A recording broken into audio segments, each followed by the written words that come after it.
So it's so warm in here that the dough's melted already. So it is not cold right now. So I gotta restart.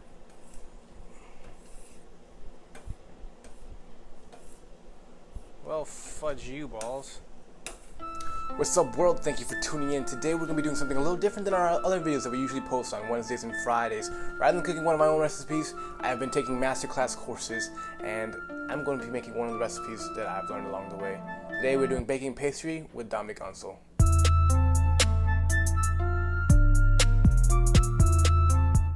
Alright, so let's get started. So he said that when he bakes, it's all about mise en place. It's about having everything in its place. So we have our KitchenAid set up here. We're gonna grab all our mise en place and start measuring everything out. So we're going to start measuring out our ingredients. So in this bowl, we are gonna measure out 81 grams of confectioner sugar. We have 127 grams of unsalted premium butter. Some will be used for buttering your pan. We're going to add 1 large egg.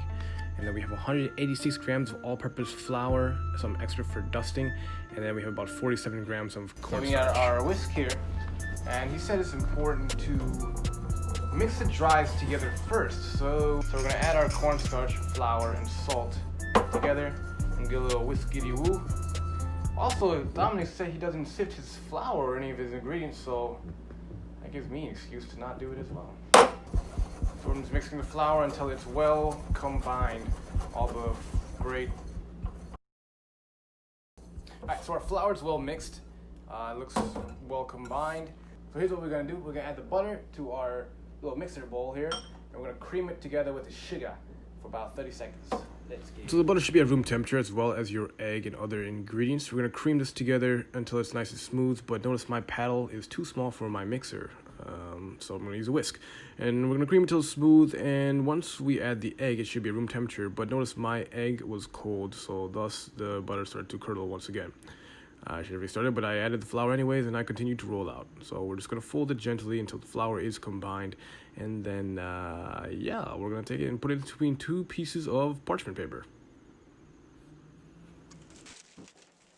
The dough is chilling between 2 parchment paper in the refrigerator, so we're gonna let it chill for about 45 minutes. In the meantime, we're going to make our pastry cream. So what we have here, we did some egg yolks. We separated the egg yolks from the egg whites. If you saw, there's 2 different ways to do it that I know of. You can separate the egg whites by teeter-tottering the egg between the shells, or just crack all the eggs into a bowl and then kind of stick your hand there and kind of pull the yolks out of it. We have some butter here. It's going to be tempering butter as well. We have some cornstarch here for the pastry cream and some sugar. So the first thing we're going to do here is add our sugar to our milk. Oh yeah, we have milk. We have the whole milk on the stove, and right now we're going to bring it up to a simmer. We're going to add half the sugar to that milk, and then we're going to whisk that. We don't want to bring it to a boil, like right to simmering, right when it starts to boil. We're going to take it to that point, and then we're going to add half the sugar to the egg yolks. Now, important thing is when we add the sugar to the yolk, we have to mix it a lot, or mix it right away, because the sugar will burn the. He said it will burn the eggs. So what I'm assuming will happen is the sugar will actually start to cook the yolk. It'll start to coagulate the proteins inside and start to cure it almost, and we'll be left with this like kind of cooked, crumbly egg texture. And that's not what we want. We want a pastry cream. We want a nice, smooth, velvety texture. And then we're going to add a little bit of that milk to our egg yolk and whisk that together. So this is called tempering. And what tempering is going to do is kind of help us slow the cooking process of the yolks. So when we add it to our hot milk, it's not going to cook so fast, we're going to be left with these curds. Because like I said, we want a smooth texture. So let's try it out. I'm really excited. Really excited. I've never baked a tart before. The cool thing about tarts is like, dude, we can like make savory tarts, like, you know, goat cheese and radish tarts, or like truffle tarts, and all this cool stuff. So I really hope it works out. I'm really excited. I'm really excited. If you want to see the milk boil, you can watch the milk boil. Let's go.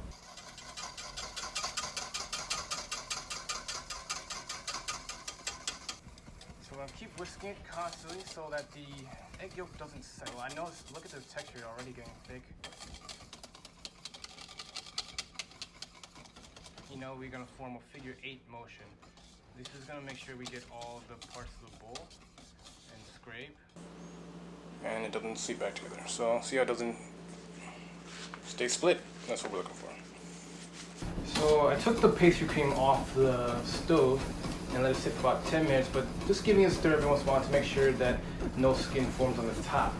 Put your hands on the side of the pot. You should be able to put your hand on it without it burning. And this is when you are ready to add your butter. You don't want to add the butter too soon while it's too hot, because then your butter will split, and I guess you don't want that to happen. So I'm gonna go ahead, add in a tablespoon at a time of this butter. More butter, more better.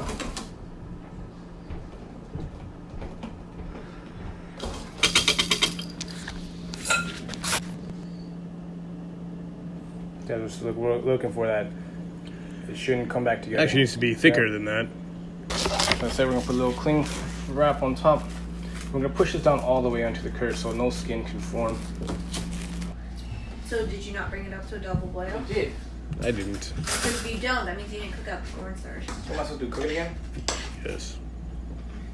I ended up cooking it again. Alright, so right now our tart dough has been chilling in the cooler for about 45 minutes. You can see the texture is a lot more firm. The butter is seized up inside, so now we can be a little more malleable with the dough. We have a little bit of flour we're going to use for dusting the station up. Before we go ahead and do that, I am going to butter up our little rammies here. So we got a little tart doughs, our little tart pans. I'm going to take a little bit of butter and just put it on my finger, and as such he did. He just kind of rubbed it into there. So I'm just getting all the nooks and crannies in there with my finger. We're gonna go ahead and do this, repeat this a couple times. Ooh, scary, nice and sharp edges. A little bit of butter in. There we go. Alright, so we have our dough here. We're gonna give our station a little dust. So I always use too much flour, so I'm just gonna throw a little bit. Right, load this up. Now we're going to roll it out, trying to be as even as possible. Seems a little wet to me, but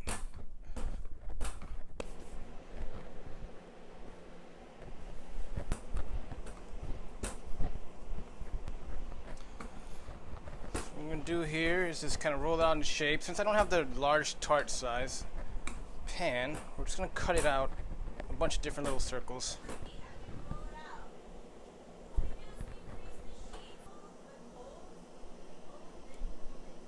Oh yeah. So it's so warm in here that the dough's melted already. So it is not cold right now. So I gotta restart. We're gonna try this again. So the problem we had is that the dough tempered too quickly.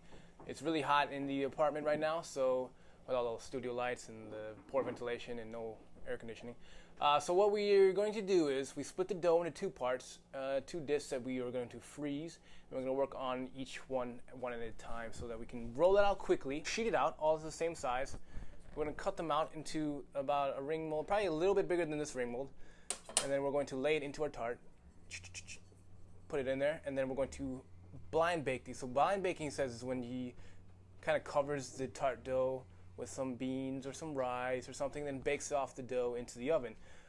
Once we bake it, we're going to remove the topping, let it chill, pop, pop, pop, and then we're going to fill it with our fillings. So while we wait for that dough to fill, I'm just going to make some jam. Yeah, I might not film it because this is kind of frustrating. That's all you need. So I'm just going to throw a little bit. So I'm going to start rolling it. See, I can already feel in the middle it's harder to roll. And then you want to flip it and keep freaking moving it.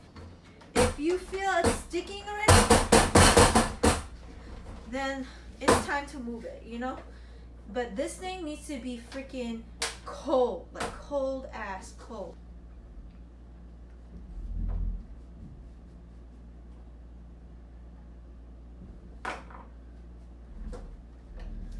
And before you put it on the surface, yep, I'm gonna lightly powder. The higher you are, yes, the more evenly distributed it's gonna be. Yeah, do it one more time. Get around. Yeah, okay, that's it. That's it, that's all you do. Then you're gonna put it also on each side. Yeah, and then go like this on the dough. Yeah. Okay, now do the rolling pin. Do it again. Yep. A high, high, high. Yep. Rub it on the thing. Yep. Okay, now pound it down. Pound it. Yeah. Switch. Yeah, see how it's on the star? Yeah, if it's sticking to your rolling pin, you are a little more star. Okay, go.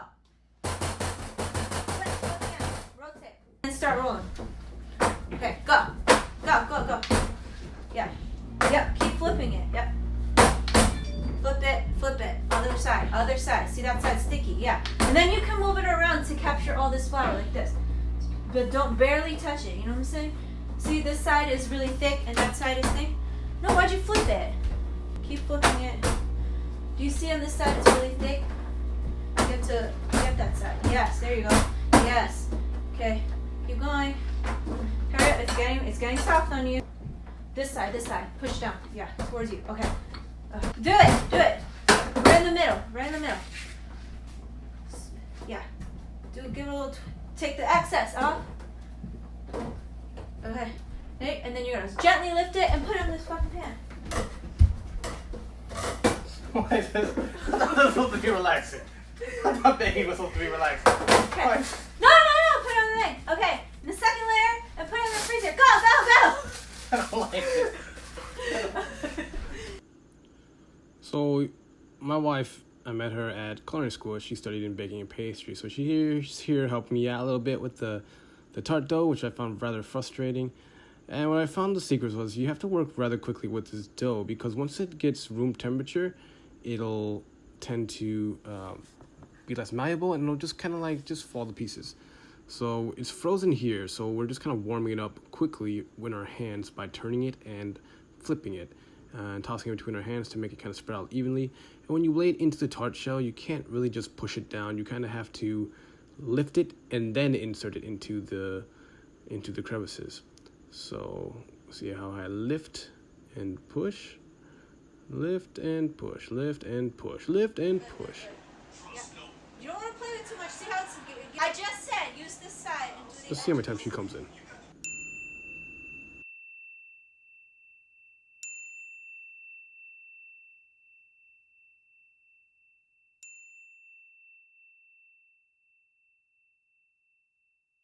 So it's important to kind of make sure that the dough is centered with your pan as soon as you insert it so that you can get it even lining across the tart pan. And take a butter knife and just kind of run it across the excess dough and then peel it off. Here we have some strawberries. You can cut them however you like to kind of mix it into your,